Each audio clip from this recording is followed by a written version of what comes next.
Kita akan bahas peretasan Pusat Data Nasional dan dugaan penjualan data milik lembaga negara di situs gelap bersama pakar IT dan keamanan siber Pratama Persada. Selamat malam Mas Pratama. Selamat malam Mbak Friska.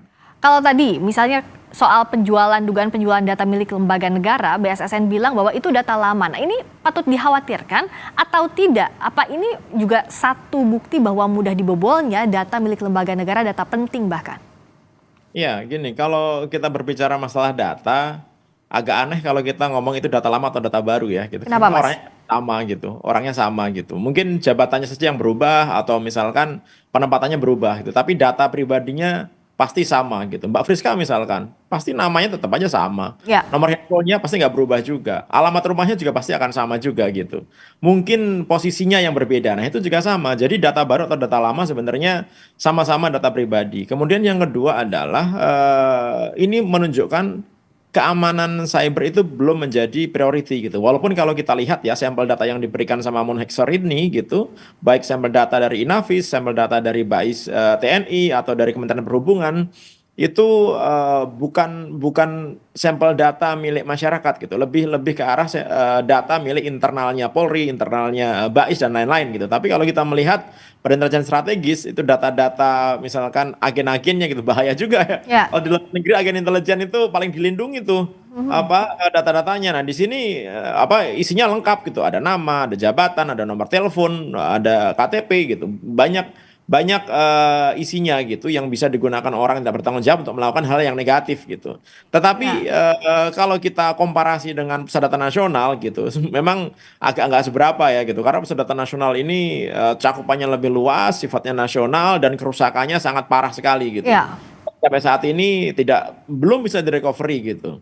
Gitu, Kalaupun Mbak. harus ada recovery, butuh berapa lama waktunya, Mas Pratama, perkiraan? Ini Pusat Data Nasional ini diretas oleh grup hacker Lockbit gitu menggunakan varian dari Lockbit malware Lockbit 3.0 yaitu Brain Cyber gitu yang sampai saat ini belum ada obatnya. Jadi saya belum pernah mendengar ada yang berhasil gitu melakukan dekripsi gitu, membuka file yang tadi disandi oleh si Ya. hacker itu dengan sukses gitu. Sehingga memang banyak yang apa jadinya kolaps, datanya memang rusak selamanya gitu, atau mereka bayar. Tetapi bayar pun ada yang memang dia dikasih kuncinya, ada yang nggak dikasih kuncinya Oh, gitu. Jadi gambling juga sebenarnya karena iya, bisa jadi diperas lebih banyak lagi ya? karena kita nggak tahu bayarnya ke siapa. Kita hanya dikasih dompet kripto gitu, kita suruh transfer ke situ, kita nggak tahu kelanjutannya, apakah kita dikasih key untuk membukanya atau tidak gitu. Makanya membayar itu bukan option. Yang jadi masalah adalah ketika kita tidak memiliki sistem backup yang baik gitu, Ya. yang bisa kita gunakan untuk recovery. Jadi kalau kita mengharapkan PDN ini datanya terrecovery, saya nggak yakin dalam waktu sebulan, 2 bulan, setahun ini bisa direcovery gitu. Karena ini menggunakan level enkripsi yang sangat tinggi gitu. Walaupun Ya. mungkin simpan sandi negara memiliki banyak-banyak cryptanalysis gitu, orang-orang yang bisa melakukan crack terhadap sistem yang sudah disandi gitu. Ya. Tapi musuh kita ini juga orang yang ngerti masalah persandian, ngerti masalah enkripsi gitu. Dan Ya. dia nggak main-main untuk itu. Oleh karena itu kenapa Lockbit ini termasuk salah satu grup hacker gitu yang paling ditakuti di seluruh dunia. Oke, agar masyarakat juga tahu apa kerugian yang bisa didapatkan. Kalau Pusat Data Nasional ini belum bisa ada recovery dalam waktu tadi, bahkan hingga 1 tahun, apa-apa yang jadi kerugian? Ya, yang pasti layanan masyarakat terganggu kan. Ini apa imigrasi itu masih beruntung dia karena mereka punya backup data di server lokalnya mereka Hmm. di apa kantor imigrasi gitu. Ya. Kalau nggak ada ya selamat jalan juga gitu. Nah, masalahnya dari 210 kementerian lembaga pemerintah daerah pemerintah pusat itu mereka pada punya data backupnya nggak gitu. Kalau nggak punya backupnya ya nangis mereka karena nggak bisa melakukan pelayanan kepada masyarakat. Yang sekarang ini Oke. ketahuan gitu yang mau ngasih tahu itu karena berhubungan dengan masyarakat. Misalkan imigrasi karena berhubungan langsung dengan masyarakat ya nggak Ya. mungkin diumpetin gitu.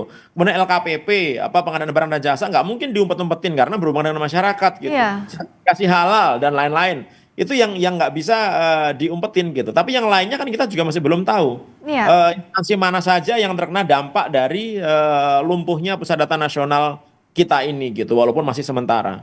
Oke. Oke, kalau enggak ya udah so long and goodbye, selesai gitu kan. Ya, akhirnya kayak gitu, Mbak, gitu. Nah tapi Nah, sebenarnya backup plan yang kita punya tuh apa sih Mas? Nggak ada sama sekali.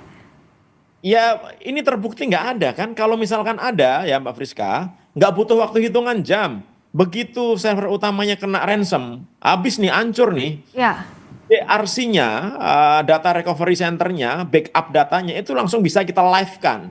Sehingga nggak mengganggu, hitungannya cuma menit aja. Nggak nyampe berhari-hari gitu. Nah ini kan ternyata sudah lebih dari 4 hari gitu. Dan karena kerusakannya sangat parah gitu, saya nggak yakin ini bisa direcovery. Oleh karena itu, langkah yang paling bisa dilakukan adalah ini PDN, Kominfo gitu, ngomong sama semua tenan-tenannya, kementerian lembaga dan instansi yang menitipkan datanya di PDN gitu, untuk ditanyakan mereka punya nggak data backup di komputernya mereka masing-masing, di servernya mereka, di instansinya mereka gitu. Setelah itu baru dibantu untuk live. Yang jadi masalah adalah pusat data nasional ini jagain oleh Perpres gitu. Ada ya, juga keputusan Menteri Kominfo yang menyebutkan bahwa kementerian lembaga, pemerintah daerah, pemerintah pusat itu nggak boleh punya data yang terpisah-pisah. Harus dijadikan satu. Oleh karena itu ya. mereka boleh tuh mengadakan server sendiri. Nah ini yang jadi masalah Iya, gitu. sementara server utamanya diserang. Ya mereka sudah berupaya nggak beli server, nggak bikin data center sendiri, Ya, menitipkan kepada PDN, ternyata PDN-nya diserang. Yang saat ini mereka karena nggak punya data sendiri, jadi kebingungan gimana ini? ya, Kan backupnya sudah diletakkan di PDN, ya. server utamanya ada di PDN gitu. Mereka kan sudah percaya, ternyata nggak bisa merecovery gitu. Nah, ini apa namanya, mungkin gitu, masing-masing kementerian lembaga atau kementerian daerah itu organisasi pemerintah yang menitipkan datanya di PDN, mungkin mereka masih punya data lah walaupun nggak banyak, walaupun nggak lengkap ya gitu. Iya, Tapi iya, daripada iya. ada itu yang nanti bisa dibantu untuk live lagi gitu. Nah, tapi Sambil menunggu nanti gimana PDN bisa direcovery gitu. nah itu kan masih menunggu sampai PDN di recovery, juga tadi menghubungi tenant-tenant kalaupun Kominfo semestinya dalam waktu yang cepat ini melakukan hal demikian, Mas Pratama, apalagi bentuk tanggung jawab pemerintah yang bisa dilakukan pasca peretasan Pusat Data Nasional ini? Ya menurut saya ini pukulan bagi pemerintah ya. Kemarin sudah minta maaf, bagus lah apa namanya, minta maaf gitu. Tetapi kita lihat, kita harus cari nih di mana titik masuknya si pertas ini gitu. Itu bisa ketahuan kok. Yang salah itu tata kelolanya, atau yang salah orang IT-nya, atau yang salah server adminnya gitu, atau yang salah perusahaannya. Ini kan Kominfo juga pakai perusahaan pihak ketiga, pakai Telkom Sigma kan gitu, iya kan? Ya, Sekelas Telkom Sigma menurut saya agak keterlaluan sih kalau bikin sistem seperti ini. Karena Mbak Friska, mereka merancang pusat data nasional ini walaupun sementara itu sebagai pusat data nasional tier 4.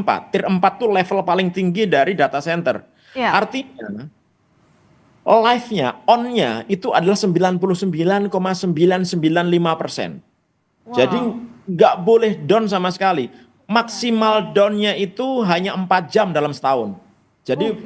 jadi yang dalam toleransi 4 jam dalam setahun gitu. Kemudian harus ada redundansi, power supply-nya harus ada redundan, listriknya ada redundan, koneksi jaringan internetnya harus ada redundan, Ya, ini harus ada redundan gitu. Semuanya harus redundan, harus ada backupnya gitu. Sehingga ya, kalau satu mati, listrik mati nih, akan keluar genset nih, genset mati nih, ada UPS gitu misalnya kayak ya. gitu. Jadi itu sudah didesain tier 4 loh, karena klaimnya tier Iya. 4. Karena biaya untuk membuat data center tier 4 sama dengan tier 3 atau tier 2 itu jauh banget gitu. Nah, oleh Oke. karena itu perlu dicek juga tuh pengadaannya tuh bener tier 4 apa enggak gitu ya kan. Oke, jadi audit juga harus dilakukan kalau dalam kondisi seperti ini ya. Apalagi kalau statusnya tier 4 semua disatukan di sana dan juga harusnya status on-nya dalam setahun itu harus off-nya hanya 4 jam setahun, dengan kondisi saat ini harusnya tidak terjadi begitu ya Mas Pratama ya. Nggak terjadi Oke. harusnya.